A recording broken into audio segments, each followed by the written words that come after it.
మా పార్టీ 2011లో పెడితే ఈ 14 ఏళ్లలోనే మా నాయకుడు ముఖ్యమంత్రి సింగిల్ గా, మా నాయకుడు ప్రతిపక్ష నాయకుడు, మాకు 151 సీట్లు సింగిల్ గా వాళ్ళ ఏ జెండా మహిళ మళ్ళీ చెప్తున్నాం. ఒకరోజు సిపిఐ, ఇంకో రోజు సిపిఎం, బిఎస్పి, బీజేపీ, తెలుగుదేశం ఇట్లా ఎవ్వరు జెండాలని మహిళ ఎవరి చేత తన్నించుకోలే. ఏది మా పార్టీ కార్యకర్తల్ని పక్క పార్టీ వాళ్ళ చేత ఎక్కడ తన్నించుకోలే.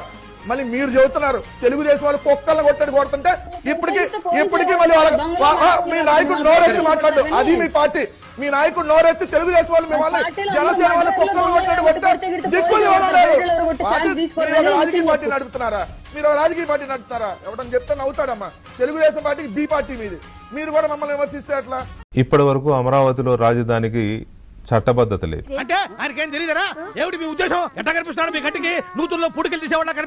ఇప్పటి వరకు గెజిట్ లో లేదు. ఏదన్నా ఉత్తరం వస్తే అమరావతిని రాదు, వెలగపూడి అని వస్తుంది. అమరావతికి చట్టబద్ధత లేదు.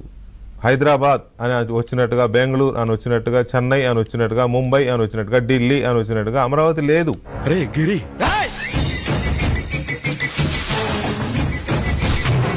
అదే అడిగారు మొన్న రైతులు కలిసినప్పుడు. అడిగితే పార్లమెంట్ లో చట్టం చేపిస్తా అంటున్నారు. 10 ఏళ్ళు ఎందుకు అవ్వలేదు? చంద్రబాబు నాయుడు గారు 14 నుంచి 19 వరకు ఉన్నప్పుడు అవ్వలేదు. జగన్మోహన్ రెడ్డి అవనివ్వలేదు. అప్పుడు కేంద్రంలో అదే ప్రభుత్వం, ఇప్పుడు కేంద్రంలో అదే ప్రభుత్వం, మధ్యలో అదే కేంద్రంలో అదే ప్రభుత్వం. అలా కాదురా ఎరుపు కూడా